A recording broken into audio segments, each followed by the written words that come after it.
warahmatullahi wabarakatuh. Selamat siang Mas Wagimin. Mas Wagimi. Waalaikumsalam warahmatullahi wabarakatuh, Bapak. Ini saya dari Petualang Negeriku. Siap. Ini channel yang banyak Menginspirasi banyak orang. Saya pengen tanya-tanya kepada Anda, Iya. sehingga nanti cerita Anda bisa memberikan motivasi kepada mereka, membuat dunia ini lebih cerah.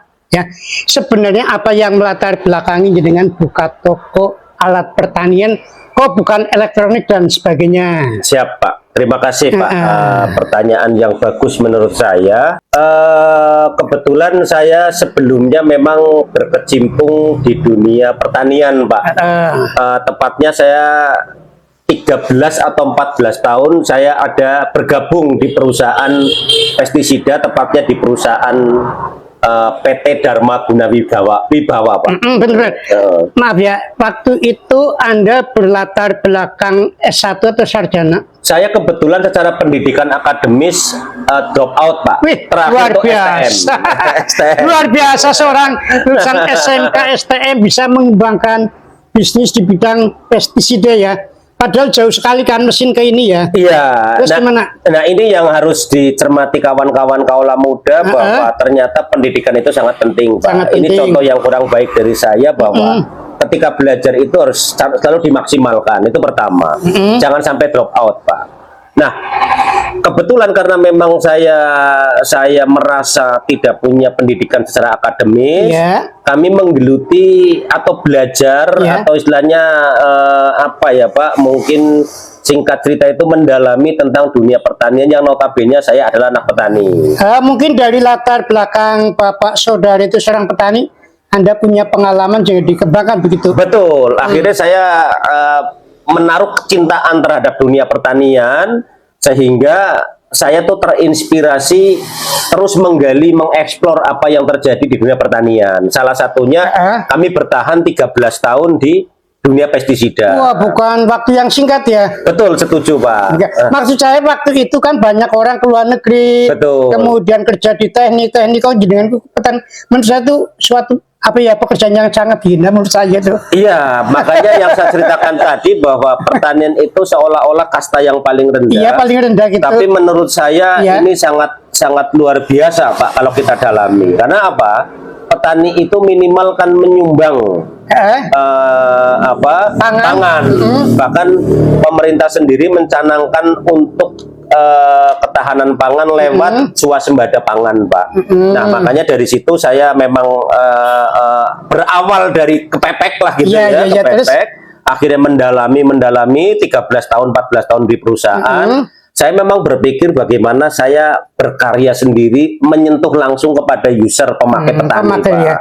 Iya, pemakai petani langsung gitu. Padahal waktu itu saudara sudah punya kedudukan yang lumayan ya. Alhamdulillah pada saat itu di perusahaan yang saya kerja itu, Pak, saya diberikan mandat untuk pegang Pulau Jawa, Bali, dan NTB. Waduh, prestasi yang hebat. Terima kasih. Dan di situ saya gini, Pak, saya merasa bangga bahwa seorang regional branch manager pangkat saya pada saat itu pendidikan yang terendah saya, Pak. Tapi kok punya semangat gitu ya? Karena waktu di dalam perusahaan itu ownernya terutama Pak David Yori, selamat hormat, Pak. Pemilik Pak David Yori, barangkali ini mendengar YouTube ini, dia sangat mempercayakan kepada saya, orientasinya adalah kepada hasil yang diberikan kepada saya, Pak. Waktu itu saya diberi amanat untuk memegang Pulau Jawa itu ada 4 parameter, Pak. Maksudnya apa saja itu? Sales, payment cycle atau perputaran pembayaran, keuntungan di dalam pembayaran, sama indikator utang, Pak. Saya tahunya sales, berarti Anda itu datang dari pintu ke pintu itu gimana itu? Berawal dari situ, Pak. Berawal dari situ, awal saya kerja di sini itu, pertama saya garap wilayah Jawa Barat, Pak. Itu dari rumah ke rumah, Pak? Dari toko ke toko, Pak. Dari toko ke toko, kami sampaikan mengenai produk kami, kita kenalkan, gitu kan. Maaf, ketika Anda ditolak oleh sebuah toko, gimana rasanya? Itu sudah menjadi, sahabat kita, Pak. Penolakan itu. Kadang-kadang kan ada sales yang ketika ditolak itu sewot gitu loh. Oh enggak Pak, justru itu menjadi motivasi karena bagiku iya. kritikan adalah sebuah motivasi, sanjungan adalah sebuah tamparan. Iya, Pak. saudara, ini ternyata yang sales itu kalau ada produk ditawarkan ditolak, jangan sakit hati ya. Jangan Pak. Iya, jadi jenengan mengapa produk saya ditolak? Nah ya. itu salah satu ketika memang saya berkecimpung di dunia pertanian, kita mempelajari tentang apa sih benefit tentang ini bagi kios. Mungkin bagi kios itu suatu keuntungan. Betul. Nah bagi petani suatu manfaat. Iya. Nah ini harus terintegrasi kepada produsen, konsumen, sama ya produsen sampai konsumen lah. Artinya sama-sama saling menguntungkan.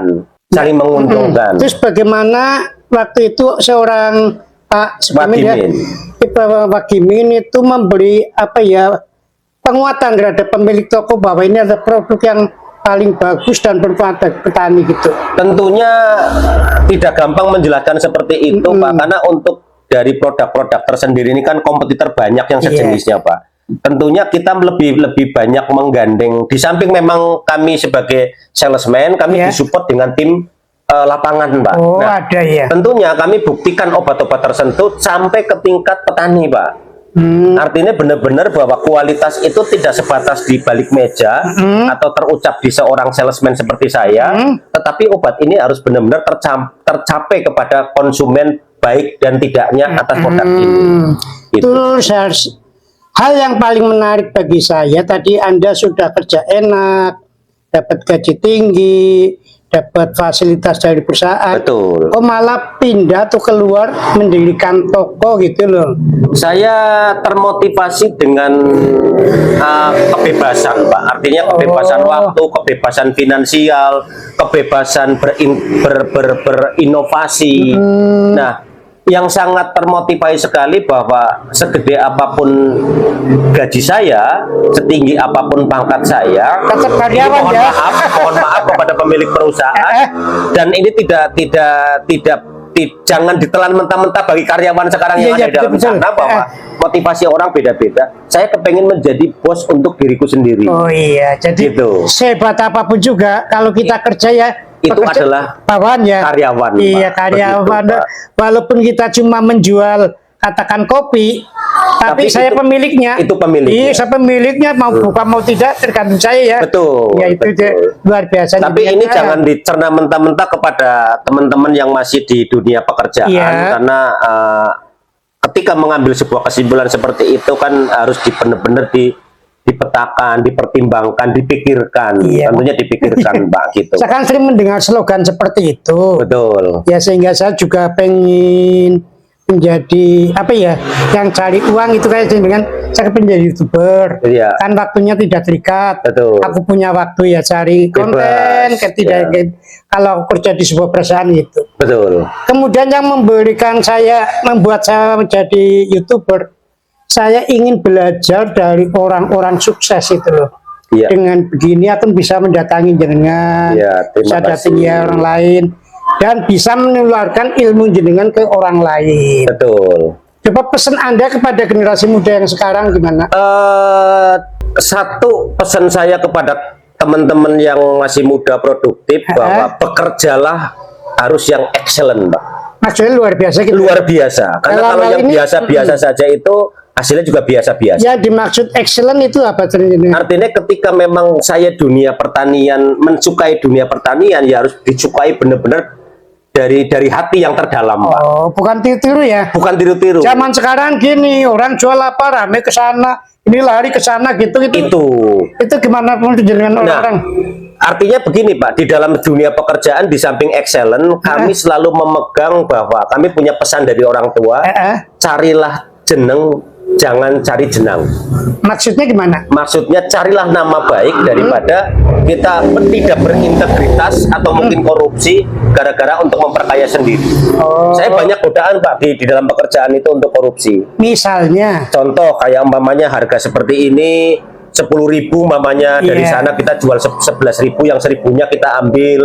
Tapi kalau kalinya banyak, kalinya bulan, kalinya tahun, itu akan memperkaya diriku sendiri. Nggak langgeng ya. Nggak langgeng, Dan tidak berkaya. tidak barokah. Nah, jenengan percaya kalau tidak barokah itu? Sangat percaya sekali karena alam semesta ini ngunduh woeng pakarti. Ya, biasanya kalau orang itu sudah pegang duit itu sudah terhina bebukan oleh kekayaan.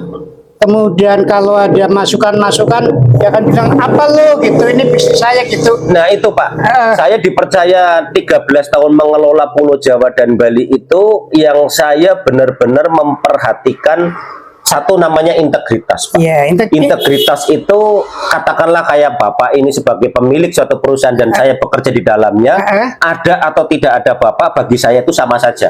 Wah, berarti itu tertanam sejak kecil ya? Tertanam dari kecil Pak. Enggak, yang Pak. saya lihat itu ketika saya sekolah, kalau ada gurunya tenang, pergi damai gitu. Nah itulah, itu yang selalu saya mengajarkan kepada kawan-kawan kami terhadap Mbak Siti yang bekerja di sini, yang notabene saya tinggal, saya tenang Pak. Saya tenang, artinya Mbak Siti selalu tak briefing bahwa saya tidak mau urusan dengan masalah duit. Lebih baik 100.000 minta daripada 10.000 kamu ngambil tanpa ngomong. Karena bagi saya itu akan menjadi behavior ataupun jadi kelakuan atau jadi kebiasaan. Iya, jadi karakter yang jelek. Yang jelek, betul Pak. Ya, terima kasih Bapak Kimin. Terima atas kasih Pak. bincang-bincangnya. Terima kasih. Luar biasa, Terima semoga kasih. bisa memberikan Sehat, sukses, Pak. inspirasi bagi mereka. Terima kasih. Terima kasih, petualang negeriku. Siap, mantap.